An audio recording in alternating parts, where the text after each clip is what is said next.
Bien-aimés, nous avons tous l'impression que tous ceux qui partent à l'église sont chrétiens. Mais, ce que vous ne savez pas, c'est que l'église, telle que nous la connaissons, n'est qu'un édifice ouvert à tout le monde. Certains y entrent pour admirer l'architecture.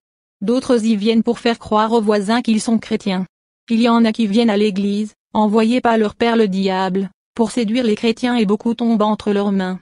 En ces temps où les chrétiens sont dans la distraction et ne recherchent que les choses du monde au lieu de rechercher Dieu, le faux chrétien peut être celui qui danse le plus à l'église, ou celui qui chante même mieux que tout le monde.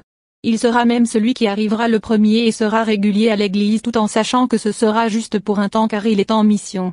Certains ne sont même pas conscients de ce qu'ils font parce que pour eux, Dieu n'est pas réel, ou alors, il est tellement loin qu'ils ne voient pas ce qui se passe sur la terre. C'est pour cela qu'ils auront un pied à l'église et un pied dans le monde.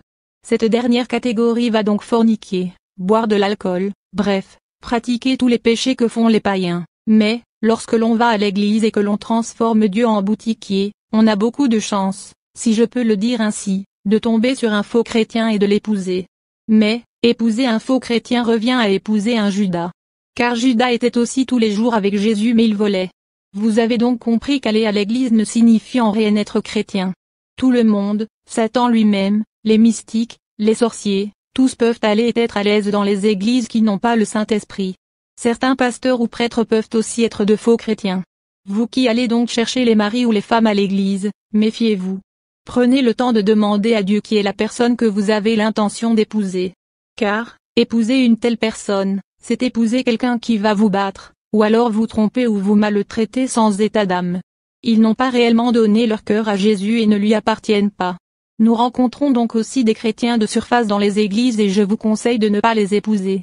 Paul avait conseillé dans 1 Corinthiens 7:12 que si un frère a une femme non croyante, et qu'elle consente à habiter avec lui, qu'il ne la répudie point, et si une femme a un mari non croyant, et qu'il consente à habiter avec elle, qu'elle ne répudie point son mari car le mari non croyant est sanctifié par la femme et la femme non croyante est sanctifiée par le frère.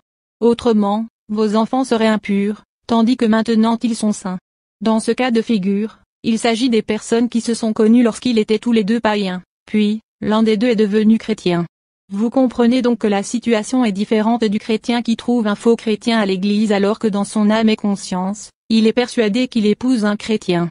Dans le deuxième cas de figure, si le non-chrétien est quelqu'un qui est dans les choses compliquées, ils ne resteront pas ensemble et Dieu le comprendra. Car les prières de l'autre vont gêner énormément le partenaire. Dans tous les cas, n'hésitez pas à prier pour que Dieu change le cœur de votre partenaire. Mais pour vous qui vous lancez sans prendre le temps de réfléchir dans des aventures qui engagent votre vie sans y avoir invité Dieu ou demandé la permission à Dieu, vous risquez de tomber sur de faux chrétiens. Pensez-y sérieusement et soyez bénis.